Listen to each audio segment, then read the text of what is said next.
CM Chandrababu పైన MP Vemireddy Prabhakar Reddy పైన చేసినటువంటి అనుచిత వ్యాఖ్యలకు మాజీ సీఎం వైఎస్ జగన్ క్షమాపణ చెప్పాలని Nellore rural MLA Kotamreddy Sridhar Reddy demand చేశారు.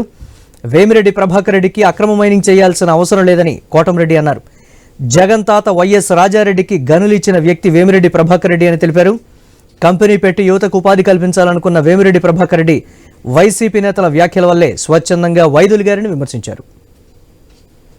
వైఎస్ జగన్మోహన్ రెడ్డి గారు ప్రజలు ప్రతిపక్షం హోదా ఇవ్వకున్నా కేవలం 11 స్థానాలు ఇచ్చిన జగన్మోహన్ రెడ్డి గారు నెల్లూరు పర్యటనకు విచ్చేసి ఈడ ఎంత విచిత్రం అంటే రాప్తాడులో వైఎస్ఆర్ కాంగ్రెస్ పార్టీ నాయకులు కార్యకర్తలు జనాల్ని సమీకరించి హెలికాప్టర్ విండ్షీల్డ్ పాల్గొడితే పోలీసు వైపులేమంటారు. ఇక్కడ నెల్లూరులో పోలీసులు అన్ని రకాల చర్యలు తీసుకుని వందలాది మంది పోలీసులను పెట్టి వారికి రక్షణ కల్పిస్తే ఆంక్షలు అంటారు.